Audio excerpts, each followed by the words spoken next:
Alors comment le critique gastronomique le plus sévère, le plus redouté au monde, celui qui peut littéralement faire ou défaire la carrière d'un chef, a-t-il pu voir le jour dans une usine de pneus?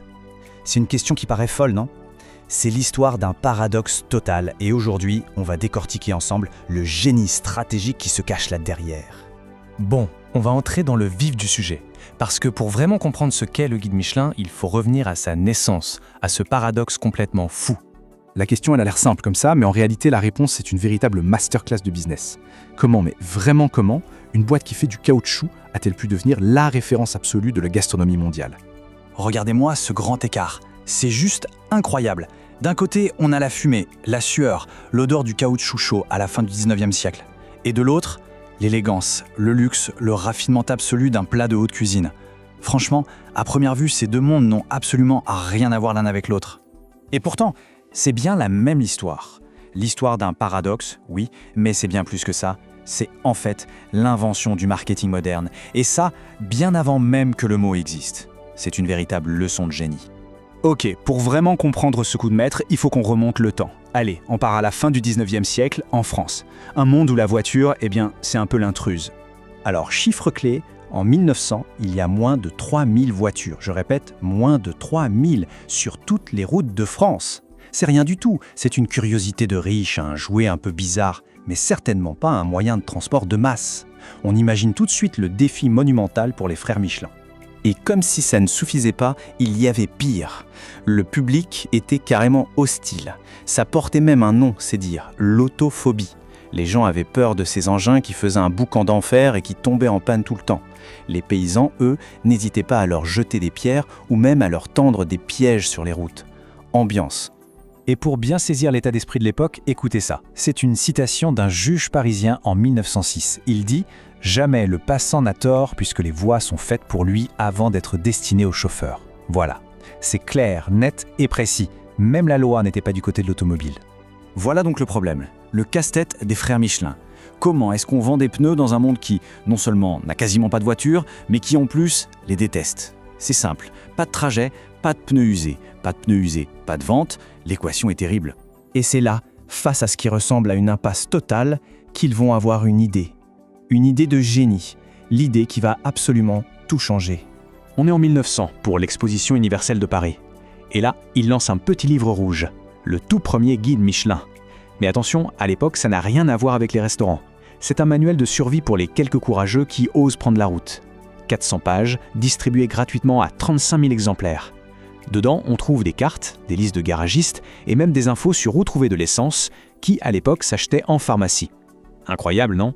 Sauf que ce simple manuel pratique ne va pas le rester longtemps. Son évolution va être hyper rapide, fulgurante même. Il est gratuit en 1900 et hop, en 1920, il devient payant. 6 ans plus tard, en 1926, la première étoile fait son apparition.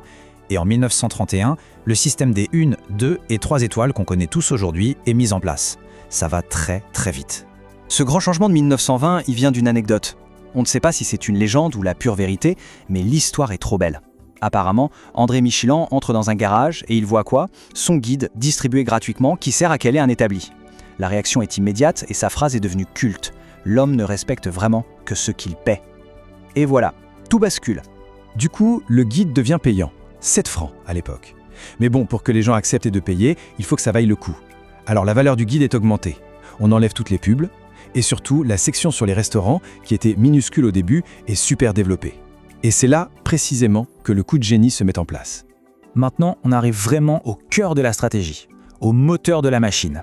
On va parler du véritable modèle économique qui se cache derrière ce petit guide rouge.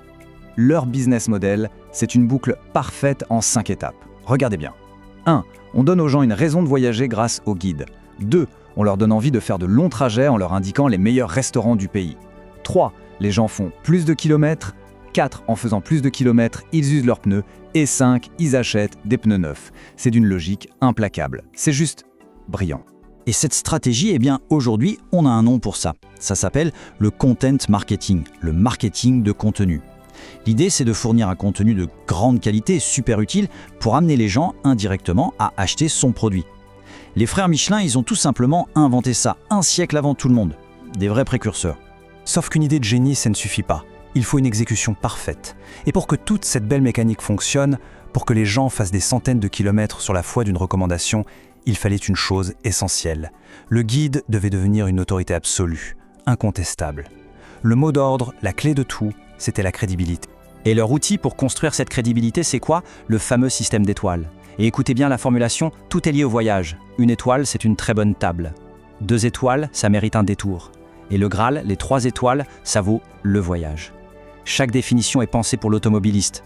Et c'est ça qui va devenir une référence mondiale. Et pour garantir cette crédibilité à toute épreuve, ils avaient une arme secrète.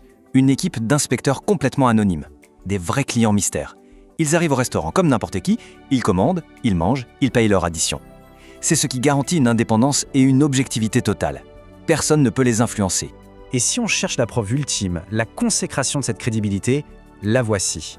Pendant la Seconde Guerre mondiale, les forces alliées ont fait réimprimer le guide de 1939. Pas pour les restaurants, non, pour ces cartes. Elles étaient jugées comme étant les plus fiables et les plus précises qui existaient à l'époque. C'est juste incroyable.